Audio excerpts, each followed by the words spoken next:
go. You're good. I go to the right arm, and I'm going to put a arm, a hand in front, and a hand in back. And I kind of get the whole arm. And I'm kind of picking up for what's tight, what's moving, what's not moving. Her tricep back here is kind of sticky. Do it. No, pressure needs to. That's gonna be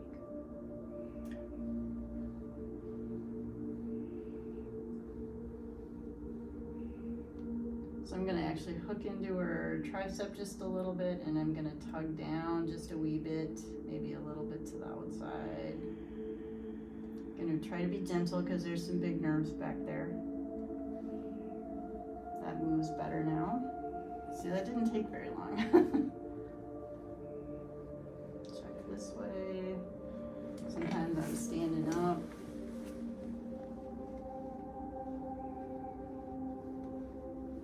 A lot of times I throw in some lymphatic pumping at the elbow, so that kind of looks like this. It's kind of a milking stroke. I don't know how else to describe it.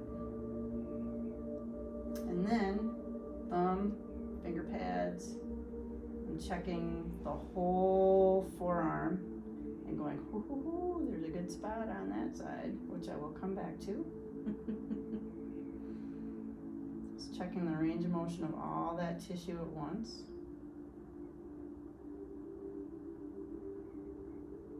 And I go back.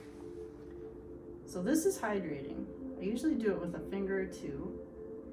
I get onto like a trigger point, and instead of just pushing down into it, I'm gonna stretch it up and down and up and down. I'm trying to take the sleeve that's around this muscle and essentially get the slidey glidey part working again because it's sticky. There, now it's moving. And that moves much better. She's got another one here. Oh, that's a good one. So I'm gonna probably move less because this one I can tell is more intense. So this is, when I say I'm hydrating, this is what I mean. And they've actually proven that you release hyaluronic acid when you move fascia that way. So that is your WD-40. I usually check the wrists. Sometimes I'll go with each bone. Are they all moving? That one's a little sticky. I'm just feeling.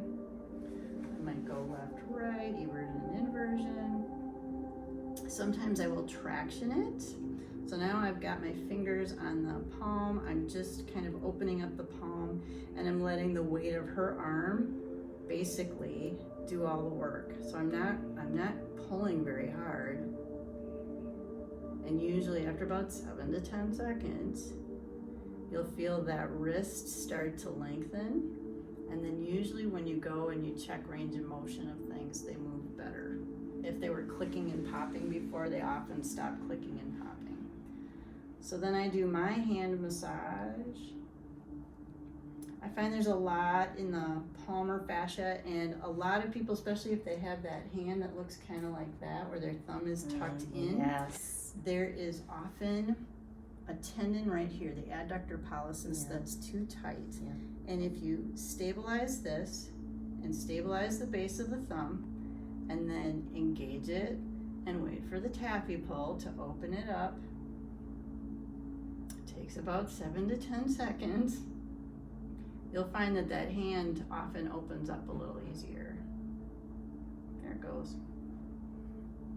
Right to your fingers. You all know how to do hand massages. And then a lot of times I'll do like an effleurage kind of a thing just to reconnect. And then from there, I actually stay right here. I'm gonna tuck her hand in, and now I'm gonna be working underneath. So my first hand is gonna slide underneath her ribs. So I've got the back of her ribs. My other hand is gonna come on her stomach. Now I can feel where the edges of her ribs are. and I can define where the breast is. I'm gonna slide up to just underneath the breast. I've got a hand, let's see if I can show this a little better. One on top, one below. I'm checking the range of motion of the ribs. A lot of times you'll find restrictions around like rib 8. She's got a little one. I'm gonna grab the whole rib with this top hand. I'm gonna push up a little bit towards her head, hold it, not a lot, 7 to 10 seconds. Just gonna follow it. Now I got a good sticky spot between both of my index fingers, both the one underneath her and the one below. She's taking in a deep breath. I'm gonna move with her. I'm nudging it now, so I am adding into that a little bit. And now those ribs move a little better. I've got something really tight, so I'm doing this kind of a thing right on her erector spinae. That's probably about T10. She's got a pretty good spot. I'm just doing kind of this little thing underneath her. I'll often do quite a bit of erector spinae using the client's body weight. Usually this hand is resting. Mm-hmm. Sometimes what I like to do is, can I feel it in this top hand? Mm-hmm. If I can't, that's actually good. If I can, then that means that there's something sticky between these two hands, and I might need to, so like if I'm doing this circular thing on the bottom, I can feel something like right underneath my thumb pad here. Yeah. So I'm actually gonna lean into my thumb pad and load both, and I might take them like this a little bit. Sure. Checking that range of motion. And when I feel the tension, I'm gonna load it, hold it, 7 to 10 seconds. See if it'll release a little bit. Yeah, there we go. Just a little bit. You don't need a whole lot with guts. You gotta be nice with guts. Checking that. Ooh, she's got tight QL. Especially where it hooks in right there to that iliac crest. I can do a lot of work to that gluteus medius underneath. Now, when you're working on the upper erectors, you said, are you almost walking down her spine with your fingers? Okay. Yep. Yeah, just kind of like I did with the neck. You know, I move a vertebrae at a time, or sometimes two. But the other thing I do, so now I've got my hand right on her SI. My underneath hand is like this on her SI. I'm gonna take the ASIS and I'm gonna nudge it. Can I feel it? Are they moving together? They're kind of tight.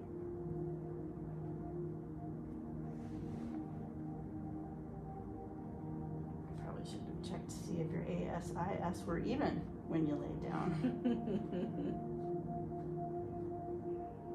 Sometimes I can get a lot done with this little bit of nudging and holding the SI. So by holding the SI, I'm actually creating a fulcrum and moving the SI around my hand. So now I'm kind of like checking the glutes. I can check the piriformis. This is a nice way to work a piriformis, to reach underneath. And now I've got my middle fingers on her piriformis, and I can scoop up, engage it, and now I'll lean back, and now I'm stretching her piriformis towards me, even though I'm hardly moving. But I'm using her body weight. So this is kind of what I did under the shoulder too. I'm sticking to her, but I'm doing circular frictioning.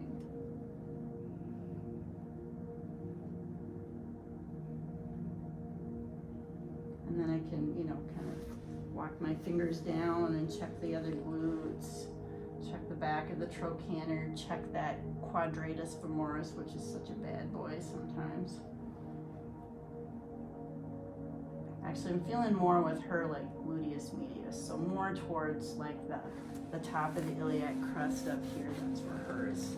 That's where I'm feeling hers. So I'm just doing that circular frictioning there.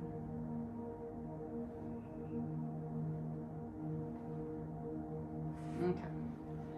And when I was done with that hip, then I would bring my stool, just because in my room, I end up parking my stool on that side of my table.